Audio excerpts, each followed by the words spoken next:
Hello everyone, welcome to AI Pragya. तो आज हम लोग जो देखने वाले हैं वो देखने वाले हैं कि किस तरह से हम लोग किसी भी एक एक्सेल शीट में, अगर मेरा शेड्यूल है, मैं आपको दिखाता हूँ किस तरह का डेटा हमारे पास है। तो अगर आप देखेंगे तो ये डेटा है हमारे पास, ये जुलाई का एक शेड्यूल है। एक फैकल्टी है, उसको बहुत जगह विजिट करना है और ये अलग अलग जगह डेस्टिनेशन दी हुई है कि वो कहाँ से फ्लाई करेंगे। तो यहाँ लोकेशन है, जो बैच है उसका लोकेशन मान लीजिए ये है, और मान लीजिए ये सेशन का डेट है, और ये हम फ्लाइट का ट्रैवल, मतलब फ्लाइट से कि ट्रेन से जिससे भी ट्रैवल रहेगा, ये डेट ऑफ डिपार्चर है, कब वो डिपार्चर करेंगे। तो मान लीजिए अगर मैं 15 जुलाई को सेशन लेना है तो 14 को डिपार्चर है मेरा। तो होता क्या है कि जब हम लोग ये डेटाबेस जो है ये बनाते हैं, इन सब ब्रांचेस से या इन जगह पे जहाँ पे हम लोग सेशन लेने वाले हैं उनसे कोऑर्डिनेट करते हैं, तो कोऑर्डिनेटर फ़ोन करके बोलते हैं कि सर आप कब आ रहे हैं, कब जा रहे हैं, हमें ट्रेवल अरेंजमेंट करने हैं आपके, क्योंकि लोकल कंप्यूट करना है या फिर स्टे अरेंजमेंट करना है। तो उसके लिए हम उनको एक मैसेज करते हैं कि हम कब आएंगे, कब जाएंगे। तो वो अगर मैसेज वाला पार्ट अगर ऑटोमेट करना है, क्योंकि क्या होता है जब शुरुआत हम करते हैं तो हम लोग ये ऑलरेडी बना चुके होते हैं और ये हम लोग सबमिट कर चुके होते हैं। अब हमारे पास डिपार्चर टाइमिंग आ जाता है, अराइवल टाइमिंग आ जाता है, क्योंकि हम लोग सर्च कर लेते हैं हमारे कन्वीनियंस के हिसाब से। अब मान लीजिए यही डेटा अगर आपके पास किसी और फॉर्मेट में भी हो सकता है एक्सेल में, ऐसा नहीं कि हम सिर्फ ट्रैवल प्लान ही कर सकते हैं, और भी कुछ जो आपको लगता है आपके जहन में आएगा इसको करने के बाद, यूज़ केस को यूज़ करने के बाद, वो भी आप कर सकते हैं। करना क्या है, एक व्हाट्सअप मैसेज बनाना है, ये हमारा काम है। इसके लिए हम लोग क्या करते हैं, एक बार चलते हैं तो हम लोग चैट जीपीटी में नहीं जाके, एक और टूल होता है उसको बोलते हैं परप्लेक्सिटी। तो आप परप्लेक्सिटी पे जा रहे हैं, आप चाहें तो कोई और यूज़ कर सकते हैं। मैं परप्लेक्सिटी इसलिए यूज़ कर रहा हूँ कि आपको एक नया टूल और दिख जाएगा, आप एक नया टूल और सीख जाएंगे, इसलिए मैं परप्लेक्सिटी यूज़ कर रहा हूँ।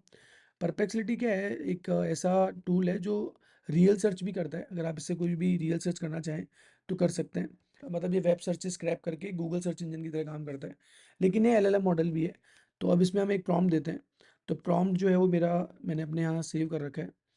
तो प्रॉम्प्ट अगर आप पढ़ेंगे तो थोड़ा इस तरह से प्रॉम्प्ट है, देखिए। तो अगर आप प्रॉम्प्ट को पढ़ते हैं तो प्रॉम्प्ट इज़ लाइक कि Hi, I have a schedule in July 2025, month related to my AI batches. I want to update my concerned person about my travel with a WhatsApp message. Will be like, तो वो कैसे होगा, उसको double coat में डाला हुआ है। तो dear ma'am, I am your faculty of day. तो डे कौन सा है, वो शीट से उठाया गया। तो जो हेडिंग्स वहाँ दी हुई है ना हमने, वो हेडिंग्स को हमने इसमें स्क्वायर ब्रैकेट में डाल दिया। इसको प्लेस होल्डर बोलते हैं वैसे ना। तो इस प्लेस होल्डर जो होता है, स्क्वायर ब्रैकेट में जो होता है प्लेस होल्डर होता है, यानी उसका कोई पर्पज़ है वहाँ पर। तो फॉर्म भी वहाँ दिखा होगा, लोकेशन वहाँ लिखी होगी, ये सब टाइम वहाँ से उठाना है इनको, एक ड्राफ्ट करके हमें मैसेज देना है। तो हम लोग सबको जब मैसेज भेजते हैं तो वो एक साथ अगर हमें मैसेज मिल जाएंगे तो हमारा थोड़ा आसान हो जाएगा। प्रॉम्प्ट आपको डिस्क्रिप्शन में मिल जाएगा, तो डिस्क्रिप्शन से आप वो प्रॉम्प्ट ले लीजिएगा। मैं यहाँ पर ये डाल रहा हूँ, और साथ ही साथ मैं यहाँ पे क्या कर रहा हूँ, वो जो फाइल हमारी एक्सेल की है डेमो वाली, वो भी इसमें मैं अपलोड कर देता हूँ।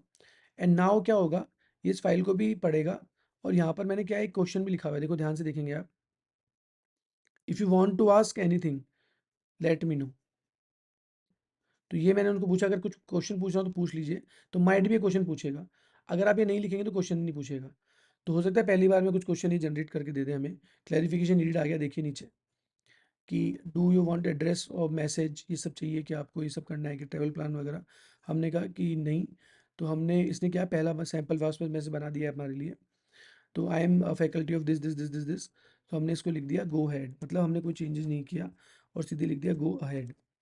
अगर आप चाहें तो इसमें चेंज कर सकते हैं, अगर आपको लगता है रिक्वायर्ड रिजल्ट नहीं आए हैं तो आप इसको चेंज कर लीजिए। एक बार हम लोग रिक्वायर्ड रिजल्ट पे नहीं जा रहे और सीधा सीधा मैसेज ड्राफ्ट करवा रहे हैं।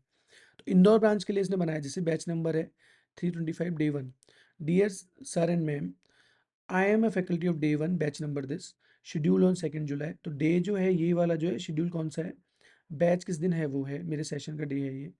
लेकिन I am will be travelling Jaipur, कहाँ कब कर रहा हूँ मैं, 1 जुलाई को ट्रैवल करूँगा, और 19 आवर्स मतलब इवनिंग का टाइम है, उस समय इंडिगो फ्लाइट रहेगी, इसका नंबर ये है। एक्सपेक्टेड अराइवल जो है वो इतना रहने वाला है। तो अराइवल आ गया तो उनको पता लग जाए कितने बजे आप लैंड करोगे। फिर रिटर्न जर्नी भी हमने बता दिया कि मैं 3 जुलाई को डिपार्चर करूँगा। इससे क्या होगा कि आपको पता लग जाएगा कि सामने वाले पर्सन को कि ये कितनी तारीख को निकलेंगे वापस। वो भी सुबह मॉर्निंग में निकल रहा हूँ मैं वहाँ से। तो मैंने थर्ड को वहाँ पे, तो मतलब सेकंड का नाइट मुझे चाहिए होगा, और जिस दिन मैं जाऊँगा उस दिन का नाइट मुझे चाहिए, तो 2 नाइट का मुझे स्टे भी चाहिए होगा। तो यहाँ लिख दिया client kindly arrange our local travel and accommodation as per your about schedule, thank you. तो ये मैसेज ने किसके लिए बनाया, इंदौर के लिए बनाया, ये मुंबई के लिए बना दिया, ये चेन्नई के लिए बना दिया, ये राजकोट के लिए बना दिया, इस तरह से सो ऑन। तो जितने आपने ट्रैवल प्लान बोले थे, अभी 7 थे तो 7 बनाए, आपके 7 से ज़्यादा होंगे तो 7 से ज़्यादा भी बना देगा। तो एक यूज़ केस है। आप इसके अंदर एक्सेल के अंदर जो भी डेटाबेस है, उससे अगर कोई मैसेज आपको बनाना है, कोई शेड्यूल करना है, इवन आप कैलेंडर शेड्यूल भी कर सकते हैं। अगर आपको कैलेंडर शेड्यूल पे चाहिए होगा तो कमेंट बॉक्स में लिख दीजिए कि मेरे को कैलेंडर में सब कुछ डालना है, तो मैं कैलेंडर शेड्यूल कैसे करना है उसका भी एक आपको यूज़ केस बना के और बता दूंगा। तो कमेंट में आप लिखेंगे तो हम लोग ये कर देंगे, कोई इशू नहीं है। So this is all about the scheduling a message, a WhatsApp message. इस टास्क को हमने ऑटोमेट कर दिया थ्रू एलएलएम मॉडल।